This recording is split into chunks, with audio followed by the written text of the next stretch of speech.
fortalecer el trabajo colaborativo, ¿verdad? Y si el trabajo colaborativo se fortalece con conciencia de lo que está implícito en todos los procesos, de aquí a 10 años, como dice Nuño, ¿verdad? De aquí a 10 años que se plantea el para consolidar, ¿verdad? Conciencia y compañerismo, el compañerismo que debe de privar o que debemos de fortalecer en las escuelas, entonces tendremos una mejor noción de cómo vamos a trabajar con los padres de familia, de cómo debemos de trabajar con los padres de familia. A ese padre de familia que no está viniendo, que no viene, que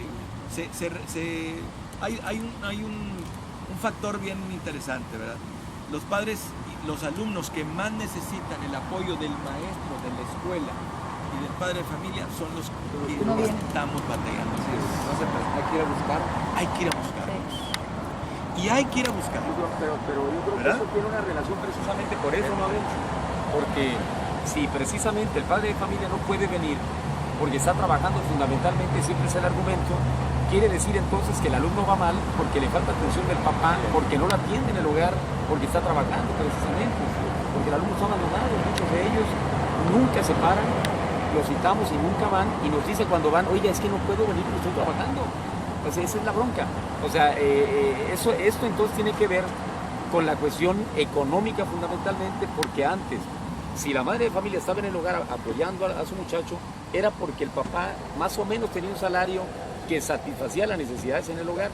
Ahora, como el salario cada vez es menor, la mamá tiene que salir, y además la desintegración familiar y una serie de factores, que por ahí va la bronca, ¿no? Sí, entonces creo que la pregunta central es, ¿cómo le vamos a hacer para incorporar a todos los padres de familia al proceso educativo que nosotros desempeñamos en las escuelas? ¿Cómo le tenemos que hacer? Creo que esa es una asignatura, es la asignatura más importante en estos momentos.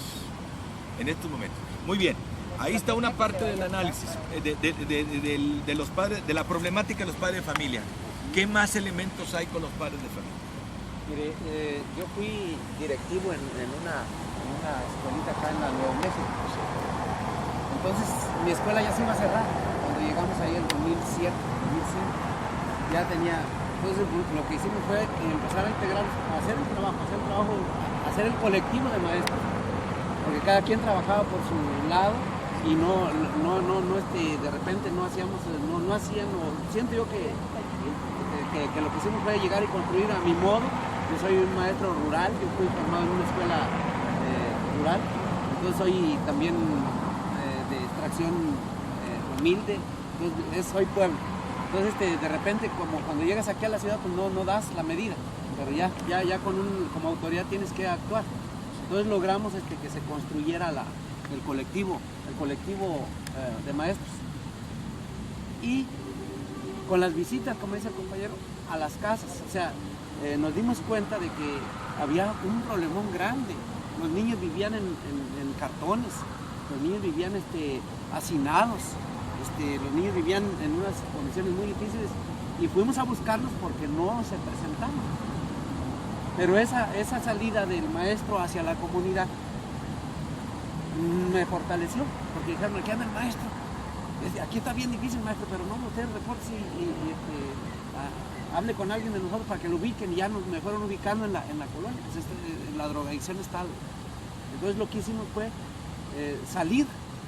Muchos compañeros no quieren salir de su aula de clase. No quieren ir a hacer lo que hacíamos antes. Yo me acuerdo que antes te mandaban a hacer un censo escolar. Con el censo escolar ibas y veías a tus alumnos o a tu comunidad y ubicabas exactamente qué estaba pasando, quiénes eran sus padres. A lo mejor si recuperábamos esa actividad de que el maestro vaya y haga sus visitas, domiciliarias, que por cierto no las promovían ya antes, porque ves que muchos maestros dicen, no, yo ni quiero vivir cerca de mi comunidad, quiero vivir más lejecitos, no, ¿sí? Entonces había que hacer esa penetración. Bien. Entonces, por ejemplo, ahí está una propuesta, una experiencia que debemos de recuperar. Usted también quería participar. Bueno, mi participación es de que en realidad la solución puede estar en manos de los maestros, ¿verdad? Pero si hay arraigo, si todos nos involucramos como debe de ser, involucramos a los padres de familia y que nosotros como consejo técnico, ¿verdad?, estemos comprometidos en la defensa de la educación. Sabemos de que las actividades van a depende de la comunidad en la que estemos, porque ni el turno es el mismo. En la mañana es una comunidad y en la tarde es otra comunidad. Entonces ya el colectivo docente es el que va a tener la idea de cómo acercar al padre de familia y nosotros acercarnos a él para en realidad darle avances y respuestas educativas, porque nos están dejando en nuestras manos, quieren una respuesta educativa a lo que en realidad pudiera ser un problema social. Lo del desempleo de los padres, la desnutrición infantil, eso va a estar fuera de nuestro control. Pero nosotros con el compromiso que tenemos, ¿verdad?, tenemos que buscar una solución, que es el periodiquito, que es hacer una actividad donde los padres de familia, una actividad, una jornada de trabajo académica, pero con padres de familia. Bien, entonces, divorciar. Esta asignatura es la más importante, porque estamos perdiendo desde hace mucho tiempo, estamos perdiendo demasiado tiempo en los consejos técnicos. Exacto. Quejándonos del divorcio con los padres de familia. Entonces, si no queremos estar dando vueltas como caballos de molienda, necesitamos poner ese punto en la agenda, el primer punto, para decir, bueno, ¿qué vamos a hacer? Dejemos de quejarnos.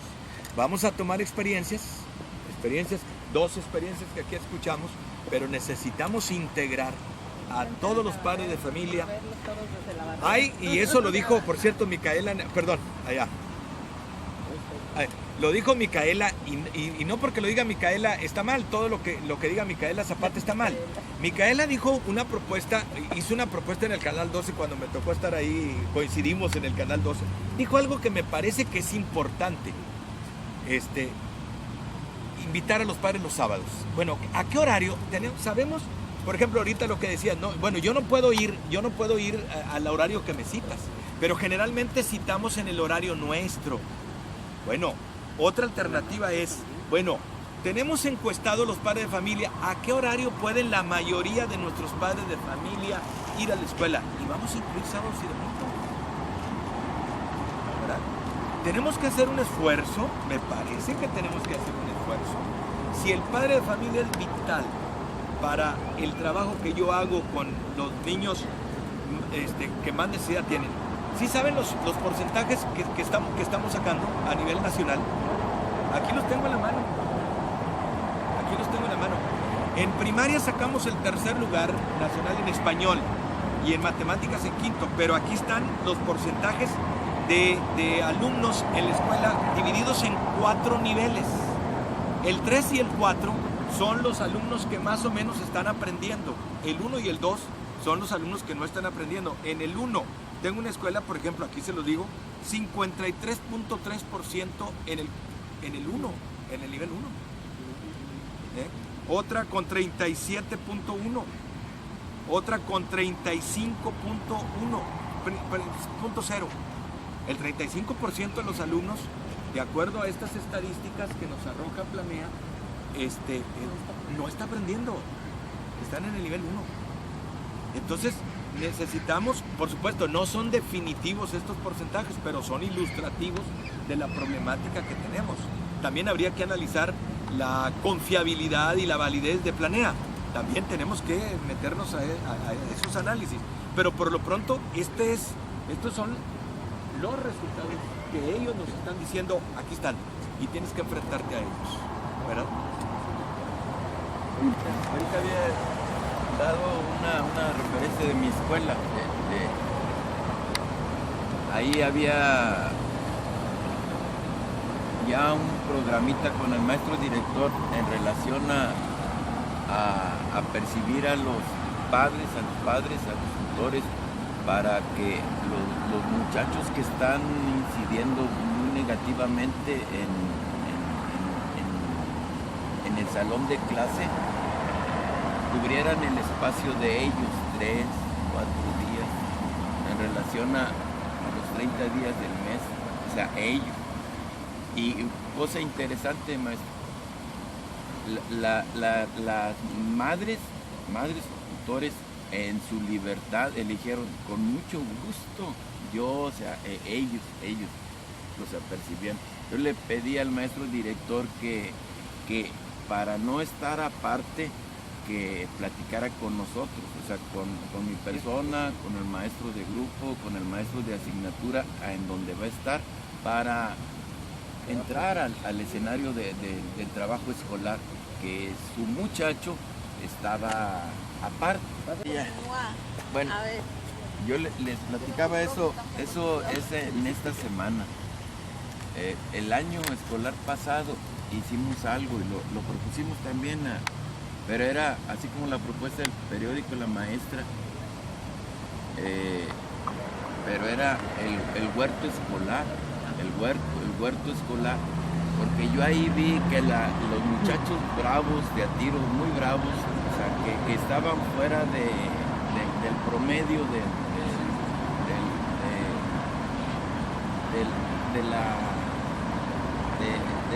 de lo conducente en el aula como muchachos, o sea, que se desbordaban, que esos muchachos yo los miré que se doblaban ante una semillita de maíz o de frijol, se doblaban con mucha ternura y decían, lo voy a hacer en mi casa, se hincaban a la plantita, lo voy a hacer en mi casa, y era increíble como para, sí, el niño que es muy hiperactivo y todo, ante una plantita, cómo se doblaba.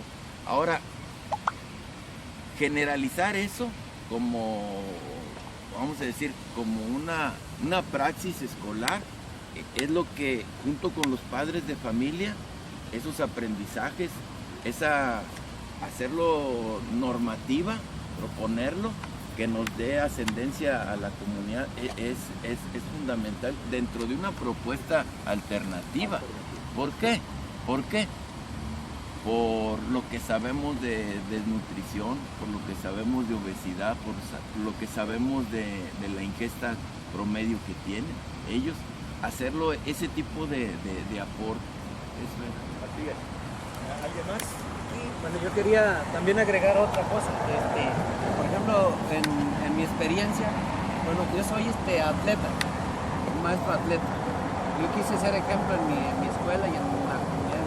Entonces lo que hacía era también llamar a los niños a cierta fecha, una competencia de mis medallitas viejas que me había sacado, pues participaban ellos.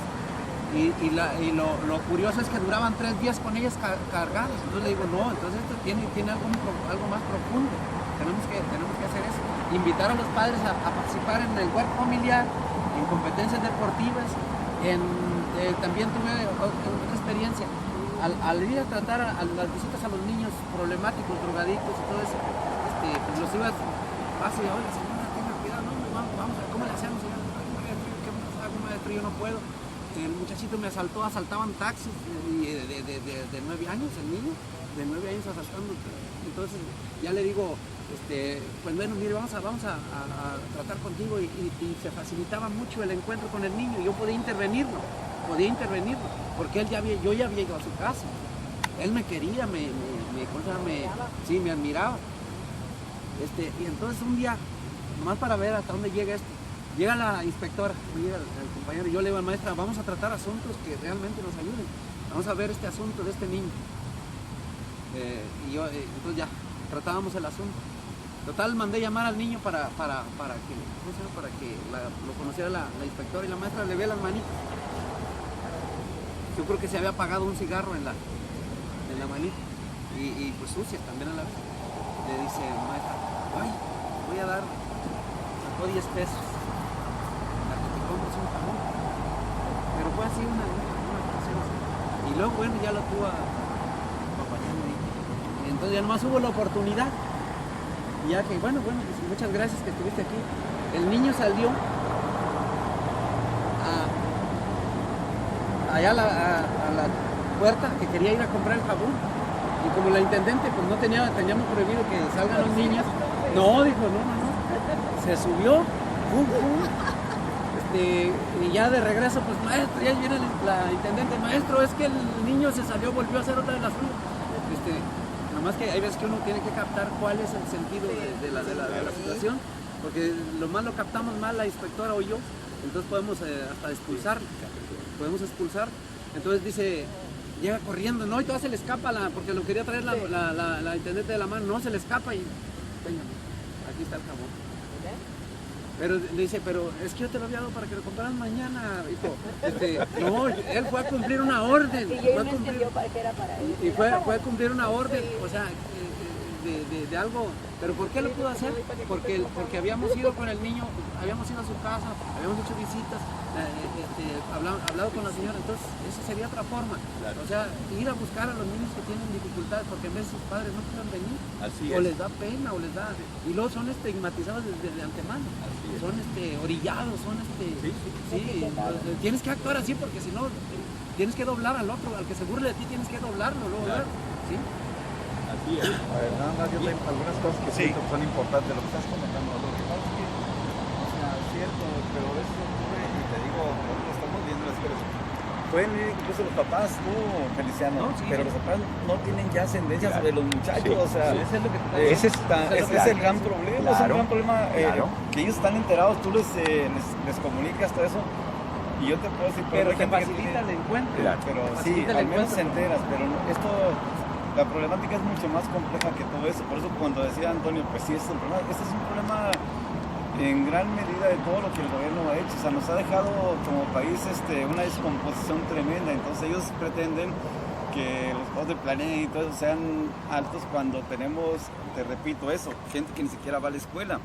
Y no estás hablando incluso de gente muy, muy humilde, sino las problemáticas concretas que tienen, y los papás enterados, te puedo decir que tienen 10 o 15 faltas en un mes y medio, por ejemplo, y los papás incluso que los llegan a las puertas de la escuela y los huercos tienen por dónde tomar, y que no hay una ascendencia de poder incluso, déjame terminar la idea, ¿no?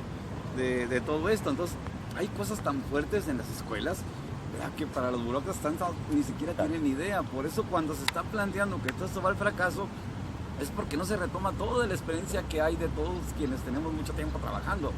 De lo que decías ahorita, por ejemplo, hubo un tiempo que en las escuelas, en mi escuela, por ejemplo, los sábados la llenábamos la escuela. Y íbamos los profes de danza, iba con los que tenían problemas de matemáticas, en eso, y llenábamos la escuela, los de deportes. O sea, eso. El que chicos que dicen que no entiendo nada, yo bromeo a veces cuando dice alguien, no sé nada en matemáticas, yo no soy de matemáticas, pero sé matemáticas pues. Y yo le decía, a ver, ¿cómo que no sabes nada? Porque llegaban y a veces contaba 30 o 40 alumnos en los sábados. Y lo decía, a ver, ¿este qué número es? ¿Es el 5? ¿Es lo que no sabe? No, sí sabe. Y empiezas ya a bromear, ¿verdad? ¿Qué 5A más 2A? En fin, todas esas cosas. Pero ya les devuelve su autoestima de que sí pueden hacerlo. Y lo que ocurre en los grupos es que a veces, por ejemplo, los niños dicen que no entienden nada y lo que tienes que hacer es centrarte. Pero el profe no tiene todo el tiempo porque son 30 o 40 minutos y no pueden aprender todo lo que deben aprender. Por eso cuando hacen todas estas espaldas de la gente, va al fracaso porque no toman en cuenta toda la gran experiencia de muchas cosas que se pueden hacer, ¿no? Y a la par que todo esto no es solo como dice Nicolás, no, cuestionar todo el sistema, porque si dices, bueno, vayan nosotros, pero sin cuestionar todo el sistema, todo lo que están haciendo, pues ahí estamos mal, porque estamos avalando a fin de cuentas una propuesta de la Secretaría Patronal, que en fin tiene otras finalidades. Entonces, está bien hacer todas estas cosas, pero educando también y concientizando, como se decía, sobre todas estas cuestiones, porque esto es lo vital, cómo transformar este país. Así es. Lo social está ahí permanentemente en el candelero. La cuestión es lo que está en nuestras manos hacer. ¿Qué está en nuestras manos? Un comentario antes. Una de las cuestiones que creo que va a ayudar es que con todas las onceras de la reforma ya no te valora los estudios extras. Hay mucha gente que yo tuve que ir a cursos los sábados, no sé cuántos años, a no sé cuántas escuelas tuve que ir, porque eso era lo que iba a contar para mi escalafón. Dentro de las cosas estas ya nada cuenta. Cuenta el trabajo que hagas, en este caso en tu escuela, cuenta el trabajo con el alumno y cuenta, bueno, aunque mal valorado, pero eso es lo que tiene que contar. Eso es lo que tenemos que imponer, ¿verdad? Y todas esas cosas a las que nos dedicamos durante muchos años, afortunadamente, ya no valen. Ya no vale, porque es una simulación, porque fue una simulación. Tenemos simulando toda la vida, ¿eh? Entonces, si ese tiempo que le dedicamos a la simulación podemos recuperarlo para la cosa social, si en lugar, yo me pasé 2 años yendo a unos cursos, le digo, hace años, unos cursos que el mismo sindicato daba, chingado, para los puntitos de no sé qué, 2 años. Sí. Iba a los cursos de cocina. Bueno, compañero. si ese tiempo ahora lo dedico los sábados, aunque sea de vez en cuando, una vez al mes, a mi escuela y nos vamos rolando, creo que va a ser muy productivo para, si ese tiempo lo dedicamos a ir a buscar al padre de familia, si lo dedicamos en el horario que el padre de familia puede, me parece que va a redituar mucho socialmente, porque al padre también hay que concientizarlo, ¿verdad?, de la problemática esta que es la educación, ¿verdad? Esta que por supuesto que nos trasciende. Pero fíjate, a ver, ¿verdad? de lo que Es yo... que ya está leído. Ahora sí la compañera y luego regresamos. Pues la reunión del Consejo Técnico es muy rica porque es una forma de concientizarnos, pero nosotros mismos, porque estar en el mismo las canal. soluciones en nuestras escuelas van a nacer de nosotros mismos, desde la base. Toda la resistencia y el movimiento social es en la base, que es donde vamos a hacer que en verdad no perdamos el rumbo en la educación. Si el gobierno quiere que perdamos el rumbo, se equivoca, porque nosotros estamos arraigados en la comunidad, o simplemente somos maestros y nosotros en realidad queremos que nuestros niños tengan mejores aprendizajes, porque nosotros estamos directamente con el padre de familia y sabemos que nosotros, ¿verdad?, podemos hacer que ellos se convenzan de que los niños deben de ir fomentando su autoestima, que Claro. si pueden, que en realidad tenemos confianza en que ellos sí van a aprender. Ahora, no hay que perder también, ¿verdad?, el doble discurso del gobierno, porque el gobierno dice que vamos a ser autónomos y que ahí unos con otros, como quien dice, ¿verdad?, ahí el padre de familia contra el maestro, y eso no va a suceder porque somos nosotros en realidad verdaderos maestros. Nosotros vamos a unirnos con el padre de familia y hacerle ver que en la medida que él participe y nos apoye, vamos a mejorar el nivel educativo, Claro. porque a la larga ellos son sus hijos. Por supuesto. Nosotros tenemos también, no podemos perder el doble discurso del gobierno, porque con eso de que ya los resultados están en internet, los mismos padres de familia que ellos buscan, ¿verdad?, su comodidad, van a buscar las escuelas mayor equipadas, las que tienen más pues nivel académico, ¿verdad?, aunque haya sido inflado, no se haya sido inflado. Y esto ya se vio en Estados Unidos, en las escuelas charter. Se van quedando las escuelas más rezagadas, que tienen menos dinero, ¿verdad? Los mismos padres las van diciendo que sus niños no, entonces van a otras escuelas supuestamente mejores, entre comillas. ¿Y quiénes se quedan en las escuelas de barrios pobres? O los de ahí, los que no tienen dinero. Claro. ¿Y quién originó eso? El gobierno. No crean que es nada bueno eso de que aparezca nada más en internet, porque ahí no hablan de lo que está en realidad sucediendo. Porque no quiero sumar la idea, ¿no? Ahorita hablas tú de que quienes te dan maestría y todo eso era pura simulación para tener mejores recursos, en fin, de salario, etcétera, todo ese tipo de cosas a través del escalafón. Pero la simulación sigue a nivel al cuadrado, al cubo, no sé, actualmente, ¿no? O sea, ¿qué es lo que está haciendo el gobierno? Simulando que quiere mejorar la educación, ¿no? Y usan un término que ni quiero usar, de la calidad como si fueran tornillos o mercancías los muchachos. La simulación, diciendo que no va a presar cuando ya analizamos lo que pusieron en el artículo 73, ¿no?, de la autonomía de gestión, que pretende que los directivos, padres de familia, comunidad escolar, etcétera, se encarguen del sostenimiento de las escuelas. El 7 y Está 17. claro. El acuerdo 7 y 17. Sí, no, y que viene en el artículo 73 de la Constitución, lo pusieron, eso fue lo que pusieron ahí, y luego que lo repuso en la Ley General de Educación, etcétera. Bueno, esa es una gran simulación. ¿Quieres una reforma educativa? Qué gran simulación, que ya mismo están reconociendo que es falso. Peña Nieto mintiendo descaradamente, diciendo pues puras tonterías, no pretendemos que salud para educación, y lo que dice el texto constitucional que promueve.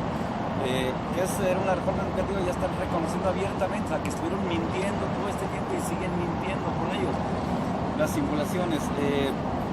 Ahí, por ejemplo, eso que tú comentas de eso de las quienes estudian maestría y doctorado, pues sí era una cuestión época de eso, pero siguen todavía actualmente y antes lo hacían también.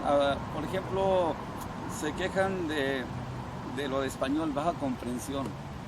Sin embargo, las escuelas que hacen, por ejemplo, es lo que te leas un articulito de una página con tus preguntas.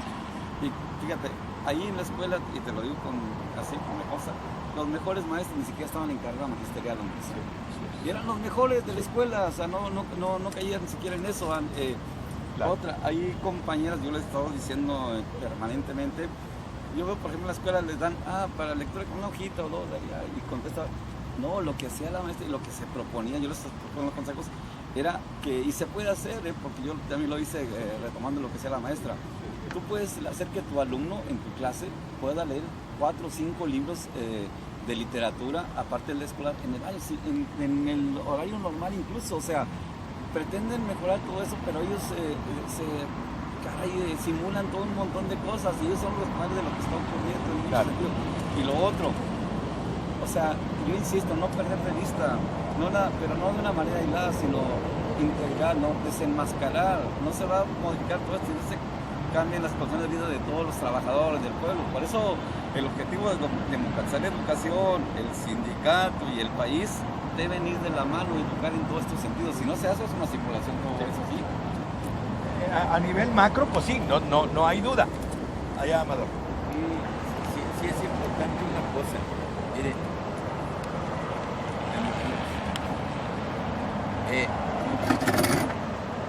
¿cómo es una cosa y la estrategia? Tomás refiere lo que es nuestro adversario gubernamental, o sea, el patrón de intereses de ellos, el cómo es a los padres de familia, el cómo nosotros generar una fuerza de resistencia y de amalgama a la problemática única, ¿sí? La defensa de la escuela pública, o sea, en la realidad, el cómo es el periódico, el cómo es el huerto escolar, cómo es las actividades deportivas que enriquezcan esa fuerza identitaria, maestros, comunidad, padres de familia. Sabemos en principio el sistema escolar y toda la ficción lo hacen para manipular y separan a los padres de familia del compromiso real, los separan, o sea, todos lo sabemos. Así como nos separan a nosotros, nos estratifican con eso de la carrera magisterial, de la ficción y demás, ¿sí? Ahorita estamos en la ficción tan brutal en relación al derecho. A usted lo refirieron ahí, el mismo secretario de gobierno, referir derecho y obligaciones. El abogado así, o sea, tan sucinta es la expresión así, derechos y obligaciones. O sea, nosotros estamos en este sentido de los derechos, o sea, en los derechos. Y aquí, técnicamente tenemos que separar eso. La estrategia es nuestra y es hacia los padres, en el cómo.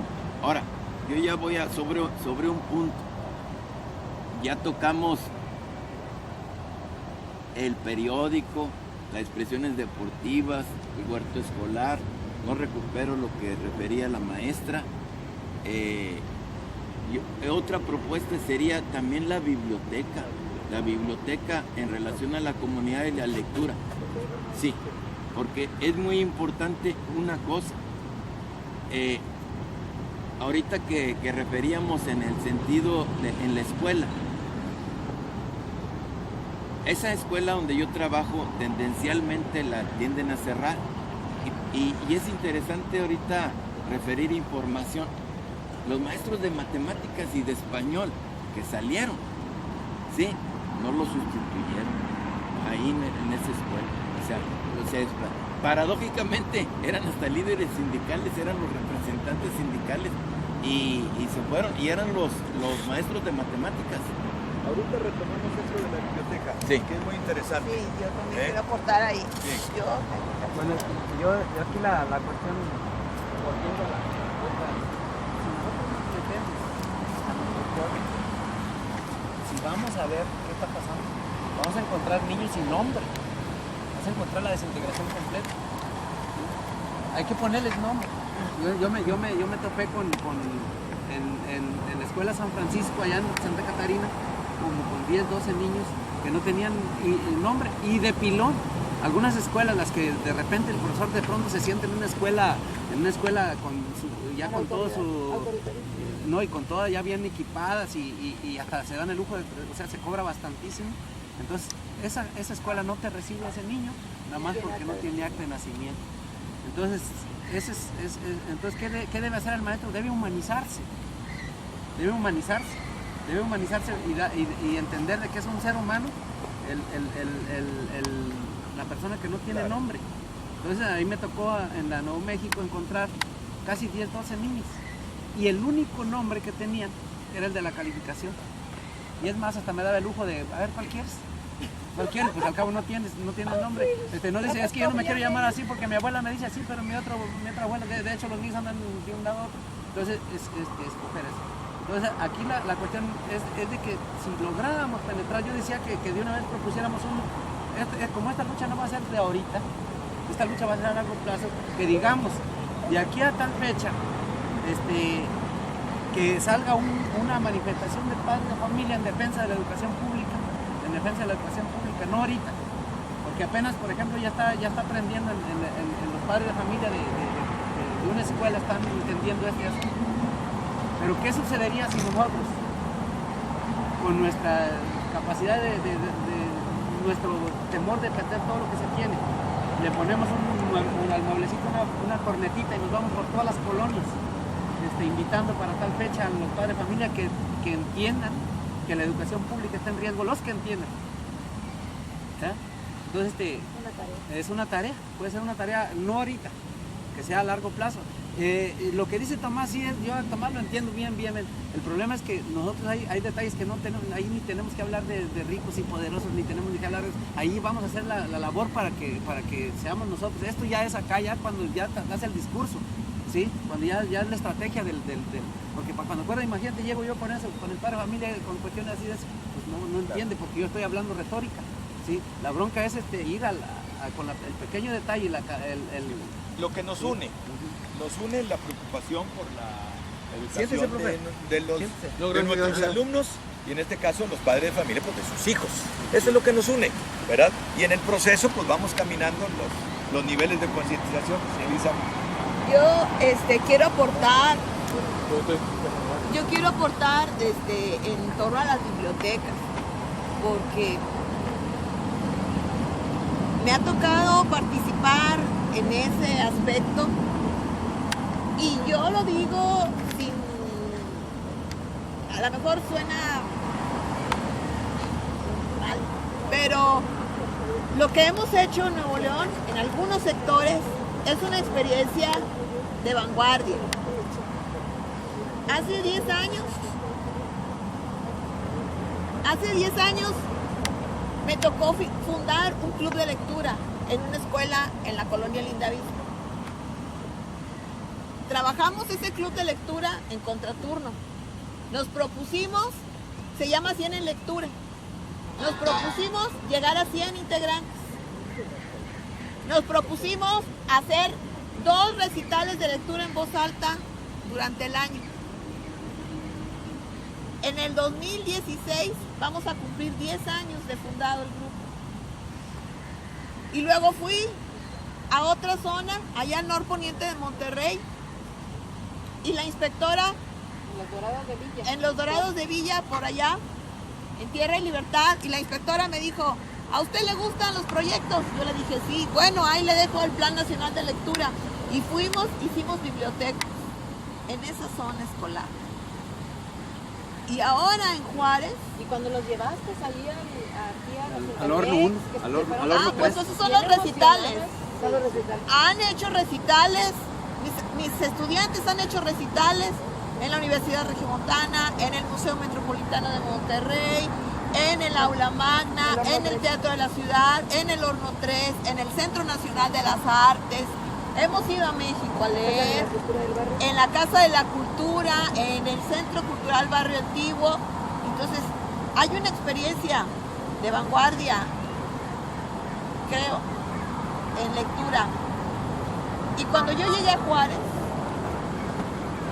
Nunca voy a olvidar el día que conocí mi escuela. Mi escuela está en una loma. Tú vas por la avenida Teófilo Salinas y te topas con la avenida Real de San José y subes y ves todo desolado, las calles llenas de basura, camellones con arbustos secos, un montón de depósitos y la escuela al final. Yo entré y dije, ¿hay biblioteca? Le pregunté a las secretarias, que eran las únicas que estaban, porque estaban haciendo la guardia, y me dijeron, hay un salón con libros, pero no funciona. Pues va a funcionar la biblioteca. Y la biblioteca es lo que me permite a mí, y aquí está el profe que no me deja mentir, la biblioteca es la que me permite tener esa comunicación con los padres. ¿Sí? Es el espacio que creamos, pero además luego las resistencias son dentro del mismo sistema. Porque, por ejemplo, yo llevé estudiantes voluntarios de la UPN para que se hagan cargo de la biblioteca. Y luego he buscado la manera de que esas muchachas tengan un puesto como bibliotecario y que reciban cuando menos el apoyo para el transporte. ¿Y qué te dicen? No se puede, porque eso no existe. Los profes tienen que hacer ese trabajo. Y no, atender una biblioteca, y lo tienen que entender los inspectores y los jefes de región y las autoridades de la Secretaría de Educación, atender una biblioteca es un trabajo completamente diferente. Y lo digo con evidencias. Atender una biblioteca escolar no es una tarea de los profesores. Y sé que va a haber muchos directores, inspectores que van a decir que no es cierto, que los profes... No. Atender una biblioteca escolar es otra cosa. Porque el papel de un bibliotecario en la escuela es otro rollo. Los niños entran a las bibliotecas, empiezan a tranquilizarse. Se crea un ambiente de confianza con los bibliotecarios que los niños difícilmente pueden tener con los maestros. Claro que habrá maestros que digan que no, que los profes sí somos importantes para los alumnos. Y sí hay muchos profes que tienen un perfil que les permite establecer una comunicación muy plena con sus alumnos, pero hay otros que no. Y ahí están las bibliotecarias. Yo he podido detener problemas fuertes de nuestros alumnos gracias a que las bibliotecarias crean un ambiente distinto. Los niños empiezan a platicar. Y entonces ya puedes intervenir como maestro. Muy brevemente les cuento un caso. Había una niña terriblemente rebelde en la escuela en sexto año. Y hablábamos con ella, y la subdirectora, y yo, y los maestros, y castigos, y reportes, y ahora, bueno, ayúdame en la dirección, y apenas la soltamos tantito. Íbalo, y al otro. Las bibliotecarias se enteran de toda la historia. Resulta que los papás estaban divorciados. Pero la mamá había encontrado un nuevo compañero. El papá daba la pensión puntualmente. Y la mamá, con esa pensión, sostenía al nuevo novio. Y la niña estaba en sexto, se daba cuenta perfectamente de la situación. Y decía, no es justo. Él come carne, toma leche. Y cerveza. Sí. Con el dinero que es de nosotros. Vendido como rey. Sí. ¿Dónde salió eso? ¿A quién se lo contó? Pues ahí entonces ya dijimos, no, pues ya cambia tu visión también de profe, o sea, ya la ves y dices, bueno, hay una niña ahí rebelde que está haciendo muchas travesuras, ¿verdad? Pero Trae fíjate, una problemática. trae una problemática, pero además es su manera de estar manifestándose. Este es mi derecho. Yo tengo derecho a comer bien, yo tengo derecho a que tú me entiendas. Mi papá está cumpliendo con nosotros. Entonces, todo ese tipo de cosas son muy valiosas y nos ha faltado tiempo para documentarlas, pero yo por eso le apuesto mucho a las bibliotecas. Y lo primero que hay que hacer cuando se llega a una escuela es la biblioteca. Desgraciadamente, ya no nos están enviando libros. Ya no nos están enviando libros. Ya nos están dando libros. Para bibliotecas no. Que En la mayor parte de las comunidades, los espacios de las escuelas es lo único que hay, porque no hay canchas en las comunidades. Y ya ven que todos los espacios se robaron. En cambio, las escuelas, la mayoría tiene por lo menos la canchita de voleibol, la de básquetbol, pero están cerradas con candados. Las comunidades no las pueden usar. Esa es una tarea vital de la relación con el padre de familia. ¿Cómo acercamos al padre de familia? ¿Cómo hacemos que el padre de familia sienta que la escuela es de él? Pues que la disfrute.